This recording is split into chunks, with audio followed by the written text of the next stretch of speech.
নতুন নির্বাচিত সরকারের কাছে প্রথম ৩টি সংস্কার কি চান আপনারা? সকল জায়গাতে এই দুর্নীতির কারণেই আজকে রাষ্ট্রের অবস্থা এই অবস্থা, যেটা আমি বলছি দুর্নীতির মতো বাংলাদেশ চাই। এটা যেই সরকার আসুক, প্রথম এক নম্বর প্রথম শর্ত। দুর্নীতি। দ্বিতীয় শর্ত, এই দেশটাকে আমাকে মাদকমুক্ত রাখতে হবে। কারণ মাদকমুক্ত থাকে তাহলে আমার অসভ্য রাষ্ট্র তৈরি হবে না। আমরা মাদকমুক্ত রাষ্ট্র চাই, এটা আমার সংস্কার। চতুর্থ বিষয়, সর্বশেষ বিষয়টা হলো যে আমরা যেই রাষ্ট্র আসুক সেখানে আমাদের স্বচ্ছতা, জবাবদিহিতা, যেটা হলো একটা, আমি ৩-৪টাকে অ্যামালগামেট করে একটাকে বিষয় নিয়ে গেলাম। তো আমার স্বচ্ছতা, জবাবদিহিতা Transparency থাকতে একবার হবে। হ্যাঁ। স্বচ্ছতা, জবাবদিহিতা থাকতে হবে। এই ৩টা বিষয়কে আমরা যদি গুরুত্ব দিই, আমরা যেই ক্ষমতায় আসুক তাহলে আমার হয় একটা প্ল্যাটফর্ম থেকে রাষ্ট্রটাকে পরিবর্তন করা সম্ভব। সুক্রালোজ থেকে তৈরি স্কোয়ারের জিরো ক্যাল চিনিবাদ মিষ্টি স্বাদ। প্রতিটি রাজনৈতিক দলের মধ্যে একটা সমন্বিতা, একটা কমিটমেন্টের জায়গা।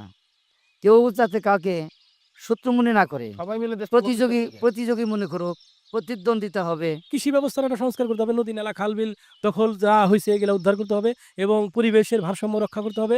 এবং আপনার যেখানে সেখানে ঘর দরজা ওটা কৃষি জমি নষ্ট করা যাবে না, সার বিষ কীটনাশক দিয়ে সব নষ্ট করা যাবে না। আর একটা হলো একটা সাংস্কৃতিক জাগরণ ঘটাতে হবে।